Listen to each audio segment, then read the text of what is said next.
할렐루야. 복되고 즐거운 거룩한 주일입니다. 지난 한 주간도 부활하신 예수 그리스도를 보게 해주시는 하나님, 그 하나님의 은혜 안에 부활의 증인으로 살기를 힘쓰다 다시금 주의 성전 가운데로 나온 성도 여러분을 주님의 이름으로 사랑하고 환영하고 축복합니다.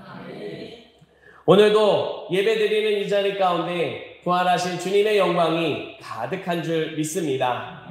우리를 새롭게 하시는 주님의 은혜로 우리의 삶의 자리가 새로워지고 주님의 영광이 가득하여 찬양이 넘치는 복된 자리가 될 수 있기를 주님의 이름으로 축복합니다.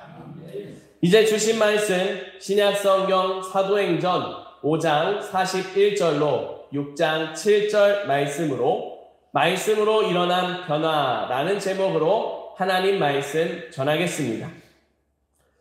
이번 주에 22대 국회의원 선거가 있습니다. 사전 투표가 어제 진행이 되어져서 다녀왔습니다. 사전 투표를 하러 갔다 오는 길에 참 반가운 모습을 보았습니다. 언제 피려나 라고 기다렸던 꽃망울이 그 꽃봉오리를 터뜨리고 피고 있는 모습을 보았습니다. 꽃이 핀 모습을 보면서 우리의 삶의 자리에도 하나님의 은혜가 활짝 피는 은혜가 있기를 바라는 그런 기도를 하게 됩니다. 아무쪼록 하나님의 은혜가 성도 여러분의 삶 속에 활짝 피는 은혜가 있기를 간절히 바랍니다. 주님의 은혜가 활짝 피는 은혜가 있기 위해서는 우리가 말씀을 향해 더 가까이 나아가야 합니다. 그래서 하나님은 우리를 예배의 자리로 부르시고 예배의 자리에서 말씀을 허락해 주십니다. 각자에게 주시는 말씀을 통해 삶의 자리에 은혜가 꼽히고 하나님을 향한 찬양이 기뻐 영광으로 울려 퍼지는 복된 모습이 될 수 있기를 주님의 이름으로 간절히 소망합니다. 이제 하나님께서 우리에게 주신 말씀을 두 가지로 선포하고자 합니다. 주시는 말씀을 온전히 붙잡고 주님 앞에 살아가는 우리가 되기를 축복합니다. 첫 번째로 하나님께서 우리에게 주시는 말씀입니다. 하나님은 사명을 주시고 감당하게 하십니다. 아멘. 우리 함께 한 목소리로 고백하겠습니다. 하나님은 사명을 주시고 감당하게 하십니다. 아멘. 사도행전을 이제 다시 들어와서 말씀을 나누게 됩니다. 우리가 지난번에 살펴봤던 것처럼 사도들이 말씀을 전했습니다. 그 과정에서 붙잡히게 되었고 협박을 받고 풀려났습니다. 그러나 다시 하나님이 주시는 성령의 감동으로 말씀을 담대하게 증거했습니다. 그래서 다시 한번 사내들인 공의회에 붙잡히게 되었습니다. 이번에는 사도들을 죽이고자 하는 그런 마음들이 컸습니다. 그러나 하나님의 은혜, 하나님의 역사하심으로 사도들이 풀려나게 되었습니다. 하나님께서 이들의 삶 속에 역사하셨고 또 이들이 풀려날 수 있도록 한 사람 한 사람의 마음을 감동하신 줄 믿습니다. 그렇게 풀려났지만 그냥 자유롭게 풀려나지는 않았습니다. 이번에는 채찍에 맞았습니다. 채찍에 맞아서 온몸에 상처가 났습니다. 피를 많이 흘리면서 힘겨운 모습입니다. 그렇게 아픈 모습으로 풀려났습니다. 그럼에도 불구하고 사도들은 기뻐하고 있습니다. 그 모습을 5장 41절에 보게 되면 이렇게 말씀합니다. 세 번역으로 읽겠습니다. 사도들은 예수의 이름 때문에 모욕을 당할 수 있는 자격을 얻게 된 것을 기뻐하면서 공의회에서 물러나갔다. 자신들이 예수님의 복음을 전했다는 걸 인정받은 게 기뻤습니다.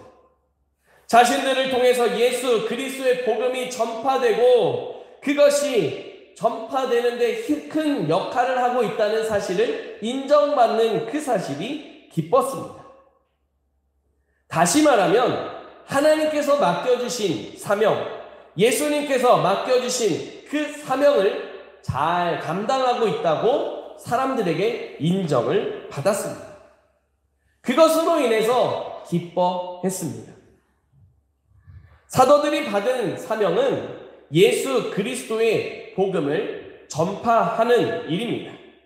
또한 아버지와 아들과 성령의 이름으로 세례를 베풀면서 말씀을 가르치고 배우게 해서 예수 그리스도의 제자가 되게 하는 일입니다. 한마디로 정리하자면 예수님의 제자가 많아지게 하는 일을 사명으로 받았습니다.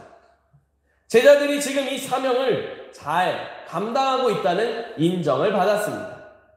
그런데 이 사명을 잘 감당하기 위해서는 무엇보다도 말씀이 잘 전해져야만 했습니다. 예수님이 가르쳐 주신 말씀을 그대로 잘 전할 수 있어야 했습니다. 또한 그 복음의 능력이 나타날 수 있어야 했습니다. 그런데 지금 이제 제자들이 말씀을 잘 전해주고 있고 또 말씀의 능력도 나타내고 있다라고 사람들이 인정하고 있는 겁니다. 그렇다면 제자들이 어떻게 이렇게 인정받으며 그 사명을 감당할 수 있었을까요? 그 이유는 성령의 충만함 때문이었습니다. 요한복음 14장 26절을 보면 성령님이 어떤 일을 하시는지 잘 나타납니다. 보혜사 곧 아버지께서 내 이름으로 보내실 성령 그가 너희에게 모든 것을 가르치고 내가 너희에게 말한 모든 것을 생각나게 하리라.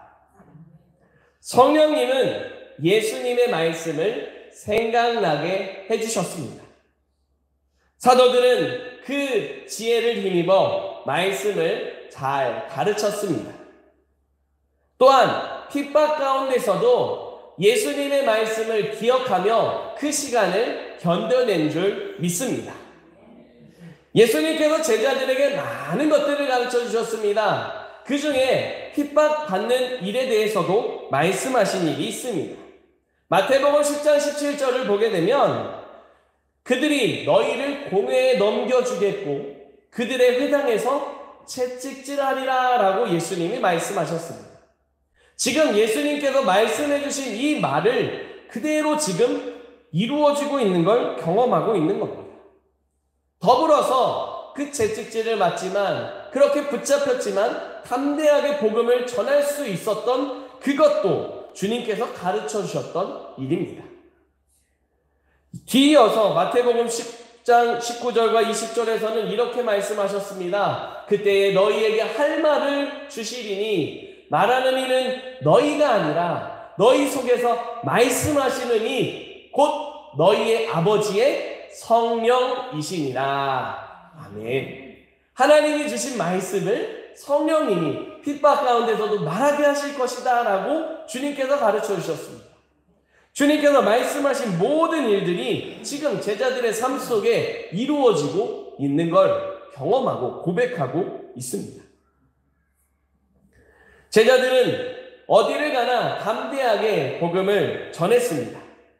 그들 안에 하나님이 허락하신 성령이 충만하게 역사하셨기 때문입니다.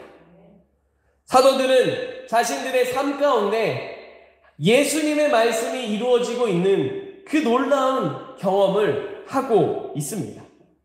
또한 하나님의 말씀은 예수 그리스도를 통해서 주신 복음은 그 어느 하나도 땅에 떨어지지 않는다라고 하는 사실을 더욱 믿음으로 고백하게 되었습니다.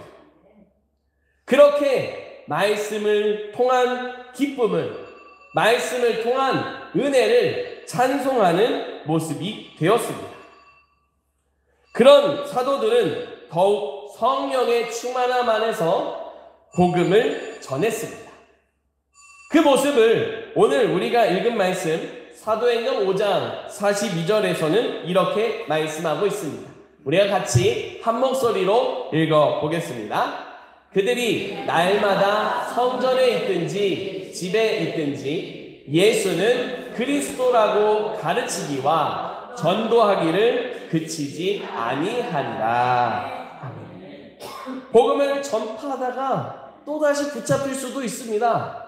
복음을 전파하는 이유로 또다시 매를 맞을 위험도 있습니다. 그렇지만 그런 모든 것보다 말씀을 증거하고 말씀을 따르는 기쁨을 찬송할 수 있었습니다. 그래서 이들은 하나님이 주신 사명을 잘 감당하는 모습으로 설 수 있었습니다. 하나님께서는 사도들에게 사명을 주셨습니다. 또한 그 사명을 잘 감당할 수 있는 능력도, 성령의 충만함도 주셨습니다. 이 시대를 살아가는 우리에게도 하나님께서는 사명을 주셨습니다. 우리 각자에게 주신 사명은 다를 수 있습니다.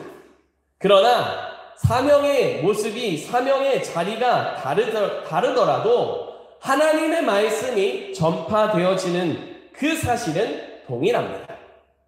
말씀이신 예수 그리스도가 우리를 통해서 전파되게 하십니다. 또한 하나님의 말씀의 능력이 전파되게 하십니다. 사도들이 그 말씀의 능력을 경험했습니다. 처음부터 말씀의 그 사명을 감당하는 제자들의 모습이 아니었습니다. 말씀의 능력이 그들에게 이루어졌고 말씀이 그들의 삶을 변화시키며 사명을 감당하는 자들로 서가게 되었습니다. 이런 은혜가 우리의 삶 속에 있기를 간절히 바랍니다.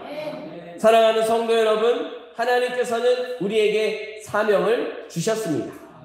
그 사명을 감당하도록 성령의 충만함도 주셨습니다. 또한 말씀의 능력을 경험하며 살아가도록 우리의 걸음을 이끌어 가심을 믿으시기 바랍니다. 이 한 주간 하나님께서 주신 사명을 감당하며 주님께서 주시는 그 말씀의 능력, 또한 그 기쁨을 고백하며 살아가는 우리 모두가 되기를 간절히 바랍니다. 두 번째로 하나님께서 우리에게 주신 말씀입니다. 말씀으로 일어난 변화를 고백하며 살아갑시다. 아멘. 네, 함께 한 목소리로 고백하겠습니다. 말씀으로 일어난 변화를 고백하며 살아갑시다. 아멘. 하나님께서 사도들을 통해서 말씀이 전파되게 하셨습니다. 날마다 가는 곳마다 무엇을 하든지 말씀을 전하는 제자들을 통해 그 믿음이 고백되어지는 놀라운 역사가 일어났습니다. 예수 그리스도를 믿고 예수 그리스도의 제자로 살겠습니다 라고 고백하는 사람들이 많아졌습니다. 또 고백할 뿐만 아니라 그들의 삶으로 정말 하나님의 그 뜻을 이루기 위해 살아가는 자들이 많아지게 되었습니다. 그런데 그때 당시의 사회의 배경을 보면 복음을 믿는다라고 하는 이 사실은 배척의 대상이었습니다. 복음을 믿는다라고 해서 좋은 일이 생기는 게 아니었습니다. 사도들만 봐도 알 수 있습니다. 복음 때문에 사내들인 공의에 2번이나 붙잡혔습니다. 한 번은 매를 심하게 맞고 풀려났습니다. 이렇듯 예수 그리스도의 복음을 믿고 따르는 데에는 어려움이 따르는 모습이었습니다. 팀 켈러 목사님의 그런 강의한 많은 내용들 중에서 특별히 1세기에서 3세기 사람들은 왜 기독교인이 되었을까라고 하는 책을 인용한 그 내용을 들었습니다. 거기에서 질문을 함께 나누며 생각을 해보고자 합니다. 당시의 사람들은 기독교를 믿는다고 해서 특별한 혜택을 받는 일이 없었습니다. 도리어 불이익과 처벌이 있었습니다. 그런데도 믿음을 고백하고 기독교인이 되었습니다. 믿음을 삶으로 증거하는 삶을 살아갔습니다. 왜 그런 걸까요? 라고 질문을 하는 내용을 보았습니다. 이 말씀에, 이 질문에 성도 여러분들께서 한번 속으로 답변해 보시기 바랍니다. 복음을 따르는데 힘든 일이 생깁니다. 그런데 왜 믿는 걸까요? 왜 복음을 믿는 사람들이 더 많아졌을까요? 저는 이것을 말씀의 능력이라고 믿습니다. 말씀이 이들의 삶 속에 선포되어지고 말씀이 그들의 삶 속에 깨달음을 주니까 그들의 생각이 변화가 일어났습니다. 삶에 대한 태도가 변화가 일어났습니다.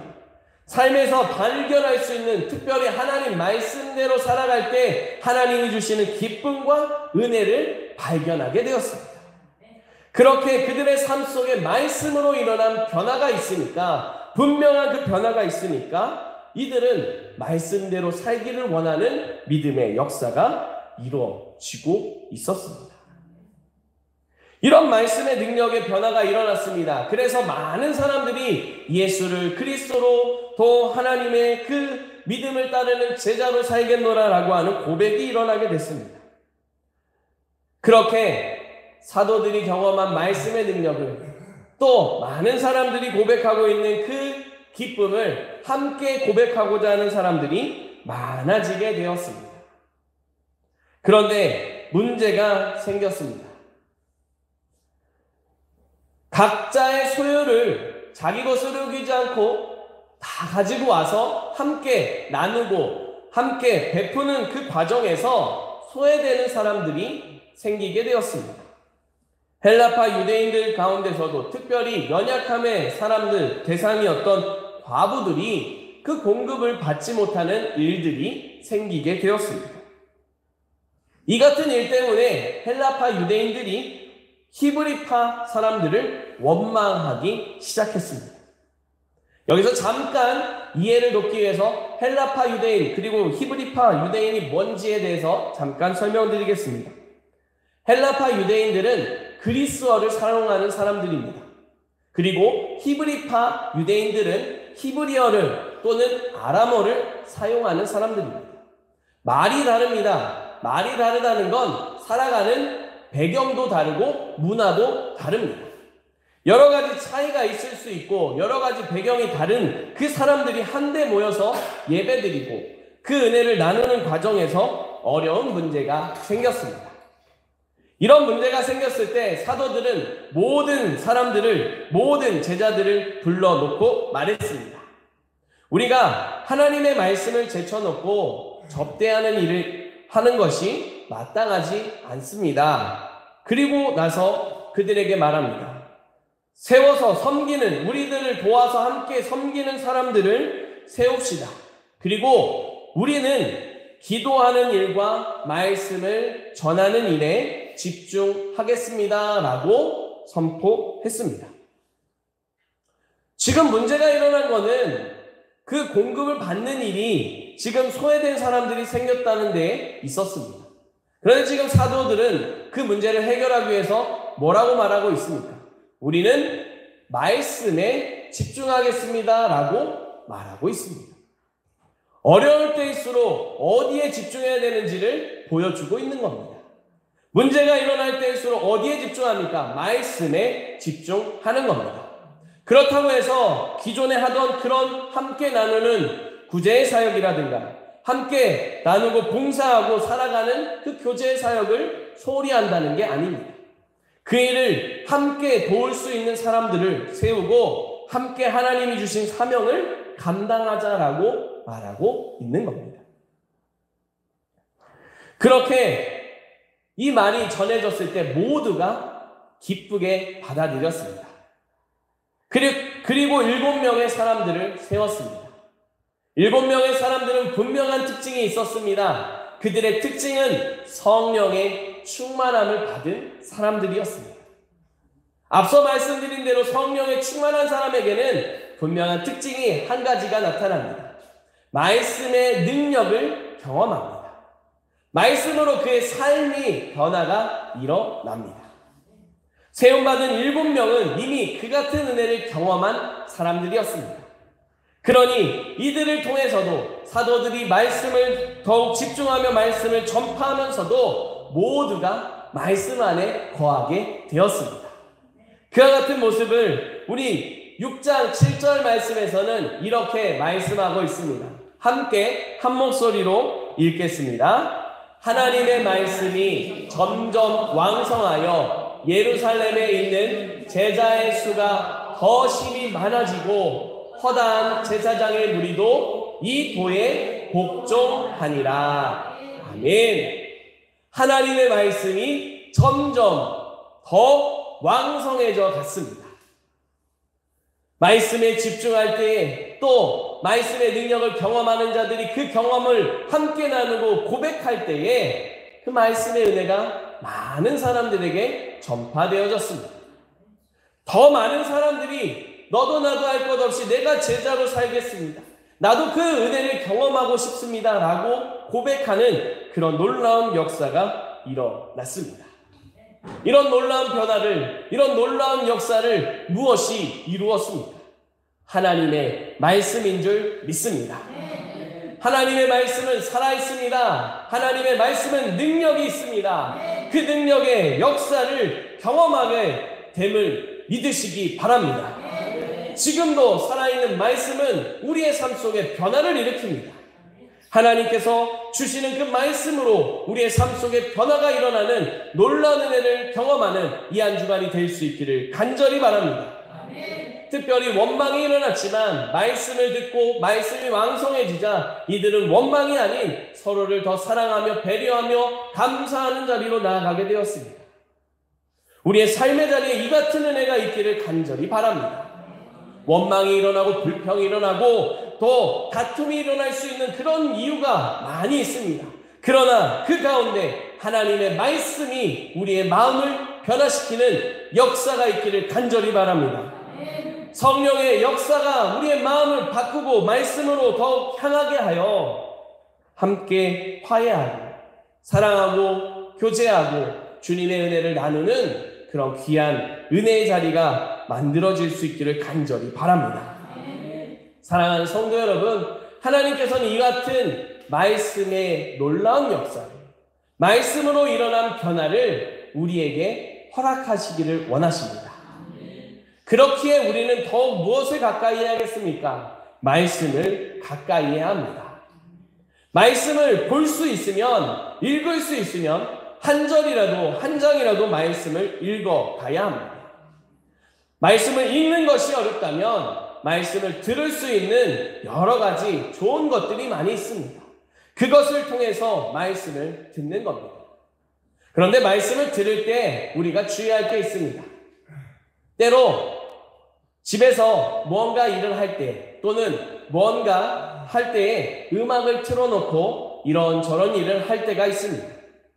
그저 음악을 하나의 배경음악으로 깔아두고 제 마음을 좀 집중할 수 있는데 도움이 되는 하나의 역할을 하기도 합니다. 하나님의 말씀을 들을 때 우리는 이런 배경음악 같은 그런 역할로 해서는 안 되겠습니다. 말씀을 듣기로 하셨다면 말씀을 들고 그 말씀을 집중해서 들어야 합니다. 그때에 하나님이 주시는 감동을 깨닫게 되고 하나님이 주시는 깨달음을 통해서 우리의 마음의 변화가 일어나게 되기 때문입니다. 말씀을 읽을 때도 마찬가지입니다. 말씀을 집중해서 읽고 말씀을 통해서 내게 주시는 바 은혜를 깨달아 알아가야 합니다. 사랑하는 성도 여러분, 이 한 주간 말씀으로 변화가 일어나는 것을 말씀을 집중함으로 인해서 깨닫게 되고 고백하게 되는 은혜가 있기를 간절히 바랍니다. 그 은혜를 인해서 하나님의 사랑, 하나님의 은혜가 성도 여러분의 삶 속에 또 그 가정과 삶의 자리에 온전히 증거될 수 있기를 간절히 바랍니다. 초대교회 하나님이 하신 그 놀라운 역사가 성도 여러분을 통해 가정과 삶의 자리에 이루어지는 이 한 주간이 되기를 주님의 이름으로 축복합니다. 기도드리겠습니다. 살아계신 하나님, 감사와 찬양과 영광을 올려드립니다.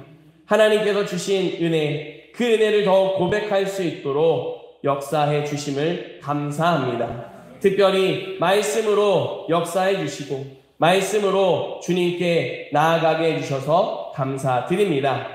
이 한 주간 말씀의 능력을 경험하도록 말씀에 집중할 수 있도록 은혜 베풀어 주시옵소서. 말씀의 능력이 나타나 우리의 마음이 변화가 일어나고 우리의 생각의 변화가 일어나고 하나님의 놀라운 은혜와 사랑을 고백하며 기뻐하는 걸음 되도록 성령님 인도하여 주시옵소서. 예수 그리스도의 이름으로 기도드립니다. 아멘.